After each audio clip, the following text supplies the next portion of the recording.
신명기 20장입니다. 신명기 20장에는 적군들과 싸울 때의 그 태도에 대해서 이야기를 하고 있습니다. 전쟁이 일어났다. 그러면은 전쟁은 참혹한 거죠. 전쟁에 무슨 낭만이 있을 수가 없습니다. 전쟁은 참혹합니다. 모든 것이 다 파괴되고 또 죽음이 오고 그 한 사람의 가장의 죽음은 그 가족들의 절망입니다. 그 가족들에게는 재앙입니다. 그 남은 가족들이 살 것을 생각하면은 정말 기가 막힌 일이죠. 그런데 이 전쟁터에 나가면은 총력을 다 집중해서 아무리 작은 힘이라도 다 거둬야 됩니다. 그런데 이스라엘은 적군과 싸우려 할 때에 이 좀 다른 모습을 가지고 있습니다. 어떻게 하느냐? 제사장이 먼저 나가서 백성들한테 3절에 한번 보시기 바랍니다. 제사장이 고합니다. 이스라엘아 들으라. 너희가 오늘 너희와 대적하러 나왔으니 대적과 싸우려고 나왔으니 마음에 겁내지 말고 두려워하지 말며 떨지 말며 그들로 말미암아 두려워하지 말라. 너희 하나님 여호와는 너희와 함께 행하시며 너희를 위하여 너희 적군과 싸우시고 구원하실 것이라 할 것이며. 이 전쟁은 하나님이 하게 하신 전쟁이 아니면은 해서는 안 됩니다. 그런데 하나님이 그 전쟁을 하게 하실 때는 이건 하나님의 전쟁입니다. 이스라엘 싸우는 전쟁은 하나님의 전쟁이기 때문에 절대 그 전쟁에 두려워할 이유가 없다는 겁니다. 하나님의 택하신 족속이고 또 하나님께서 그 민족을 통해서 온 세상을 구원하기를 원하십니다. 오늘날 우리를 택하시고 우리를 통해 온 세상을 구원하기를 원하시기 때문에 우리의 숫자가 아무리 적더라도 적에 대해서 두려워하지는 말아라는 겁니다. 여기에 하나님께서 우리에게 말씀하시는 게 5절을 보시면은 책임자들은 백성의 말하여 이를 새 집을 건축하고 낙성식을 행하지 못한 자가 있냐? 그는 집으로 돌아가라. 전사하면 타인이 낙성식을 행할까 하노라. 집을 지었는데 그 낙성식을 해서 그 집에 들어가서 좀 이게 이제 우리 집이다 하고 쉬고 좀 즐기고 할 그런 시간도 없이 전쟁터에 끌려 나온 사람이 있냐 이겁니다. 근데 그런 사람이 있으면 돌아가라. 이 군인으로서 합당하지 못하다. 왜? 마음이 어디 있냐면 집에 가 있기 때문에. 집에 그 낙성식 하는 거기에 가 있기 때문에. 자기가 살 집을 지을 때 얼마나 정성을 들이고 그렇게 했습니까? 요즘처럼 뭐 쉽게 건축할 수 있는 그런 시대도 아닙니다. 건축 자재들이 딱딱 뭐 만들어져 있는 그런 시대도 아닙니다. 시골에서 저희가 집을 짓는 걸 봤어요. 옛날에 집을 짓는 걸 봤을 때 그 나무를 산에 가서 나무를 베어 가지고 내려옵니다. 나무 하나가 그 얼마나 무거운지 몰라요. 그 많은 나무가 아니고 추진나무입니다. 그걸 가지고 이제 대들보 할까 하고 그런 걸 모든 걸 갖고 오는데 근데 갖고 오면은 그 나무를 또 톱으로 두 사람이 이렇게 앞으로 당겨 저로 당기면서 톱으로 그걸 켭니다. 톱으로 그 가로로 자르는 게 아니고 세로로 켜가지고 하는데 세로로 켜면 잘 안 나가요. 잘 안 나가지만은 그걸 두 사람이 시간을 두고 그걸 켜서 그 대들보 할 만큼 켜고 그리고 그게 석가리 할 것들 그런 나무들도 가서 껍질을 다 벗기며 장도리라 그러죠. 장도리로 쪼아가지고 껍질을 다 벗기면서 그렇게 준비를 합니다. 준비를 하고 좋은 집, 좀 있는 집에서는 그 나무를 어느 정도 말려가지고 그렇게 톱을 켜서 반듯하게 해가지고 그 대들보로도 쓰고 뭐 그렇게 씁니다만 석가래도 쓰고 그죠.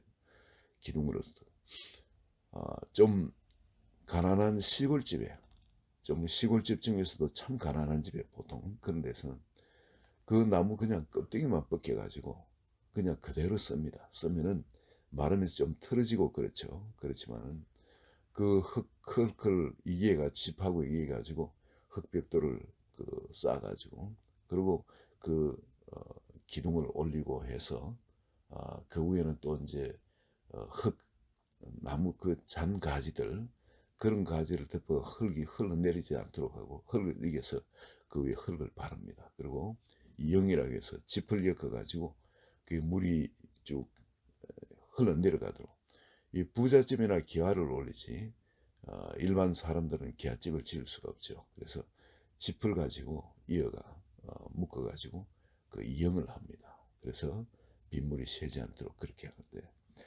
여러분 그렇게 집을 지어 놓고 그러면 얼마나 그 집에 들어가 좀 살고 싶겠어요.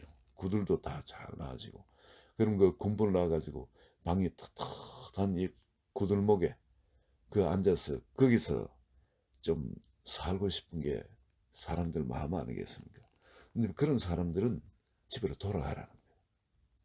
전쟁돼 있어도 그 마음이 그렇게 나뉘어져가 저는 전쟁이 오히려 다른 사람들 영향이 가니까 집으로 돌아가는 거예요. 그리고 또 포도원을 만들고 과실을 먹지 못한 자가 있냐? 그는 집으로 돌아갈지라.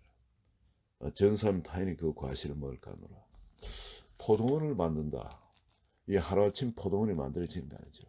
그게 돌들을 전부 제거하고 그 굉장히 시간이 걸리는 작업입니다. 돌들을 제거하고 그리고 그 거름을 주고 또 가꾸입니다. 그냥 되는 게 아니고 그 밭을 좀 가까워서 그 나무를 심고 또 그 자랄 때까지 기다리죠. 적어도 3년째 그 아무것도 손을 못 댑니다. 과일이. 그래서 또 한 4년, 5년 되면은 과일을 적게나마 조금씩 수확하기 시작하는데 그렇게 기다리다가 그 포도를 만들고 과실을 먹지 못한 자 그런 자가 있으면 집으로 돌아가라. 마음이 나뉘면 안 되고 여자하고 결혼해서 약혼을 했는데 결혼하지 못한 자가 있냐 그는 집으로 돌아갈지니 전사님 타인이 그를 데려갈까 하노라고. 바로 약혼을 했는데 아직 결혼을 하지 못했다. 그러니까 함께 그 잠자리는 하지 못했다는 거죠. 그래서 그러면 빨리 집에 가서 결혼을 해라는 결혼하고 그리고 그 좋은 시간을 가지고 신혼을 보내고 그리고 이제 다시 오라는 거죠. 또 8절에 보면 책임자들은 또 백성의 말하여 이르기를 이 앞에까지는 어쩌면 이해할 수도 있을 것 같습니다. 근데 8절에 보시면 책임자들은 또 백성의 말하여 이르기를 두려워서 마음이 허약한 자가 있냐 그는 집으로 돌아갈지니 그 형제들 마음도 그의 마음같이 낙심할까 하노라. 두려워하는 사람이 있으면 이 사람도 돌려보내라. 도대체 이게 전쟁을 하려고 모병을 해가 나는 그런 군대인지 아니면 어디 놀러 가는 군대인지 알 수가 없습니다. 아니 이런 사람 빼쁘고 저런 사람 빼쁘고 심지어 뭐 겁이 나 전쟁이 겁이 안 날 수가 있겠습니까? 근데 그 겁을 내는 사람은 다 돌아가라. 이게 하나님이 우리 가운데 행하실 일을 놓고 기뻐하면서 저들은 우리의 밥이다. 정말 그런 믿음을 가지고 나갈 사람, 그런 사람만 나오라는 겁니다. 전쟁을 하게 되면 전리품이 있습니다. 그럼 나갈 사람, 여기 나갈 사람은 어떤 사람이겠습니까? 반드시 우리가 승리한다. 그리고 전리품을 취하여 올 수 있다. 그렇게 자신하는 사람들, 그런 사람들만 나가게 됩니다. 왜 뭐 다른 사람 겁난다. 그럼 죽을까 겁난다. 그런 사람 나오지 말라니까. 안 나오면 되는 거예요. 그렇죠? 뭐 그렇다고 해서 무슨 벌칙이 있는 것도 아닙니다. 전리품만 못 가질 뿐입니다. 아니 그래도 전리품을 가집니다. 이스라엘 전쟁에 나간 사람이나 안 나간 사람이나 전리품을 같이 나눠 가지도록 하는 그게 법입니다. 그럼 뭐 전쟁에 나갈 필요도 없는 거죠. 근데 하나님께서 왜 이런 식으로 했냐? 하나님은 정말 믿음이 있는 사람들, 그런 사람을 사용해서 하나님의 일을 하기를 원하십니다. 믿음이 없는 사람이 그 중에 섞여가지고 전체 무리에 그 사기를 떨어뜨릴까봐 오히려 두려워합니다. 하나님은 전쟁에 나갈 때 무리가 많든 적든 그건 상관이 없었습니다. 항상 이스라엘 백성들이 싸우는 전쟁을 한번 보시기 바랍니다. 그들이 나가서 군대가 적을지라도 예를 들어가 모세 한 사람이 에집트에 들어가더라도 그 모든 군대를 다 멸할 수가 있었습니다. 다윗이 전쟁을 할 때 다윗은 사울의 그 나라 그 최고 정예 부대들 그들을 상대를 싸웠죠. 어떨 때는 12,000명을 갖고 100만이 넘는 대군을 싸울 때도 있었습니다. 근데 다윗이 같이 싸울 때는 여러분 사람의 많고 적고는 상관이 없이 다윗이 이기게 돼 있었습니다. 항상 전쟁에 승리를 했습니다. 우리 계시에 주는 게 있습니다. 이건 뭐냐면 하나님이 함께 하시는 전쟁이라. 그래서 우리 크리스찬들이 인생에서 살아갈 때에 내 앞에 전쟁처럼 어떤 전투를 벌여야 되는 그런 일이 있다. 그럴 때 절대 두려워하는 마음을 가지면 안 됩니다. 하나님이 우리와 함께 하시기 때문에 그 모든 전쟁에서는 우리에게 간증할 거리를 주시기 위한 전쟁이지 우리가 져서 포로되고 다 뺏기도록 약탈당하도록 하는 그런 전쟁이 아니라는 거예요. 그래서 우리 앞에 당하는 어떤 어려움과 고난이 있을 때 이것은 주님이 이것을 해석하는 해석으로 우리가 해석을 해야지 인간적인 각도에서 보고 해석하면은 세상에서 벗어날 수가 없습니다. 하나님이 우리를 훈련시키는 그 광야에서 벗어날 수가 없는 겁니다. 하나님은 우리 앞에 당하는 이 모든 그 난관들 또 우리 앞에 대적들 이것에 대해서는 저것은 우리의 밥이다 하는 그런 선언이 있기를 원하십니다. 죽으면 죽으려 하고 돌파를 하면은 돌파가 되어져요. 신기하게.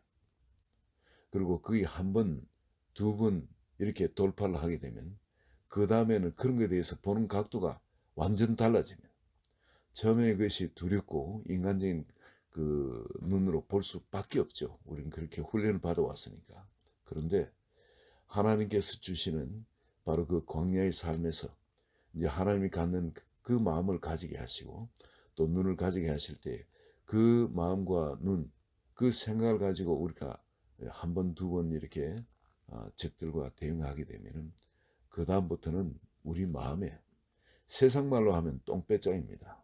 예? 세상 말로 하면 도무지 말도 안 되는데 저 뭘 믿고 저러냐 싶죠. 그런데 우리 예수 그리스도를 믿는 우리에게는 그런 배짱이 아닌 거예요. 주님께서 반드시 하실 일에 대한 우리 마음속에 믿음이 생기기 때문에 그렇게 일어나는 게 당연해지는 겁니다. 그래서 전에는 그 모든 걸 의지하고 그 없으면 끝나는 줄 알았는데 이제는 그렇지는 않고 그런 도움이나 그런 의지가 없어도 이거 능히 극복할 수 있는 거 이거 간증거리로 사람들한테 보여줄 수 있다는 오히려 믿음의 담담이 옵니다. 와봐라 이거죠. 한번 해보자. 와봐라. 그런 마음속에 오히려 뭐라 말할까 막 큰 그런 기쁨을 알지라도 어떤 기쁜 믿음이 우리 마음속에 생깁니다.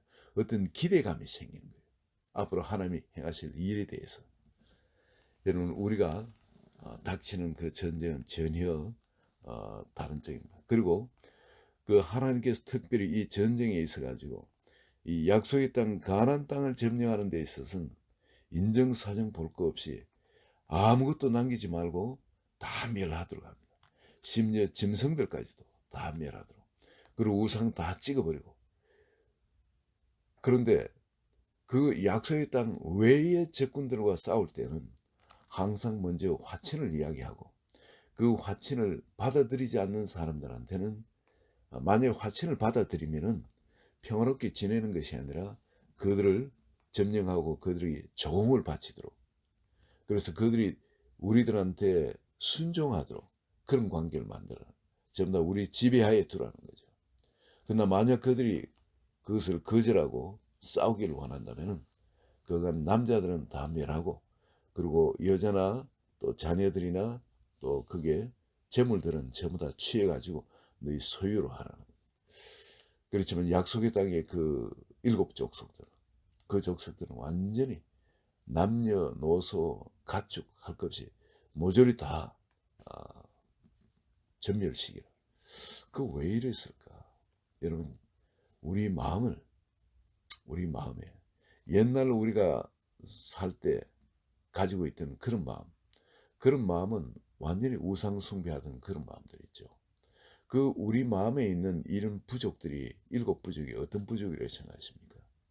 제일 먼저는 이거 미워하는 마음들, 또 용서하지 못하는 마음들, 뭐든지 거짓말을 해서 둘러대기나 인기응변으로 넘어가려 하고, 또 남을 속여서 덕을 취하고자 하는 이런 그런 마음들 등등, 그 안에 탐심들, 그 안에 참 하나님의 사랑을 가지지 못할 그 세상 것들 있죠. 이것에 대해서는 하나도 남겨두지 말고 완전 진멸해라는 겁니다. 조금이라도 그런 생각이 들면 그는 그냥 그 자리에서 진멸해버려요. 우리가 살아갈 때 예수 믿는 믿음을 가지고 우리가 거듭난 하나님의 자녀로 이 세상 살아갈 때 끊임없이 우리는 옛 생각이 우리 속에서 올라옵니다. 그 더러움이 우리 속에 올라옵니다. 근데 그게 조금이라도 올라올 때 그걸 다시 품고 붙들고 있으면 안 되는 겁니다. 그게 내 마음이고 내 생각이라고. 그게 내가 그 편안하게 거기에 거주했기 때문에 그걸 그대로 내가 억셉트하면은 재앙을 당합니다. 내가 쫓아냈던 그리고 죽였던 그 민족들이 받는 재앙과 그 모욕이 내한테 다가오게 돼 있는 거예요. 그렇기 때문에 우리는 그런 게 있을 때는 가차없이 잘라버리고 진멸시켜버려야 돼요. 우리가 예수 그리스도로 성령으로 거듭난 사람이에요.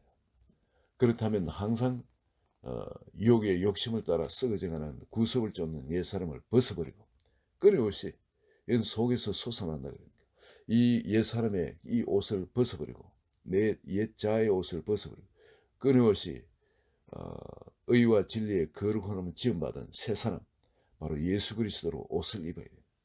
우리의 의식이 항상 그 가운데 있지 않다면 우리는 당하게 되어 있습니다. 사람의 마음의 생각이 없다면 그 위인도 그러한 자거든요. 우리 마음의 그 생각을 그대로 받으면은 옛 생각을 받으면 다시 옛 사람으로 돌아가게 되어 있습니다.